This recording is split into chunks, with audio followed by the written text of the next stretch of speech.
Kesultanan Siak lahir bukan dari cerita yang rapi dan tenang.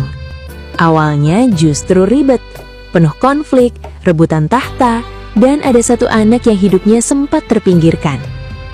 Anak ini tumbuh jauh dari istana, tapi dalam kepalanya cuma ada satu hal, hak yang dirampas dan tahta yang harus direbut kembali. Dari sinilah kisah Raja Kecik dimulai, kisah yang akhirnya melahirkan Kesultanan Siak Sri Indrapura. Kesultanan Siak Sri Indrapura itu sebenarnya lahir bukan dari kondisi yang tenang. Justru sebaliknya, ia muncul dari kekacauan politik besar yang mengguncang Kesultanan Johor di akhir abad ke-17. Semuanya bermula pada tahun 1699 saat Sultan Mahmud Shah II wafat secara tragis. Ia dikenal dalam sejarah sebagai Sultan Mahmud mangkat di Julang. Masalahnya, Sultan Mahmud belum punya putra mahkota yang diakui secara resmi, padahal istrinya, Encik Pong, sedang mengandung saat sang sultan wafat.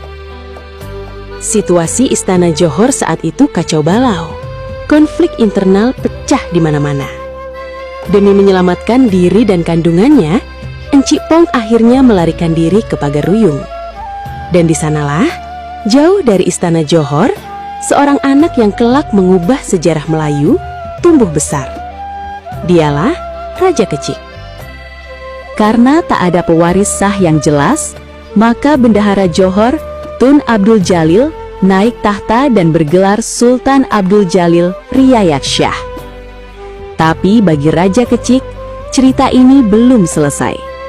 Ia tumbuh dengan keyakinan kuat bahwa dirinya adalah pewaris sah tahta Johor. Tahun demi tahun berlalu, Raja Kecik membangun kekuatan, menyusun strategi, dan menggalang dukungan.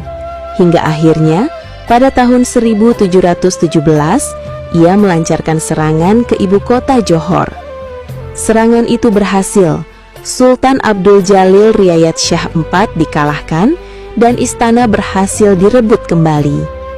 Raja Kecik pun memproklamasikan dirinya sebagai Sultan Abdul Jalil Rahmat Shah I. Selama sekitar 4 tahun, ia memerintah Johor. Namun kekuasaan itu ternyata tak bertahan lama. Pada tahun 1722, perlawanan besar datang dari Tengku Sulaiman yang tak lain adalah ipar Raja Kecik. Dengan dukungan pasukan Bugis, situasi berbalik. Raja Kecik terpaksa mundur.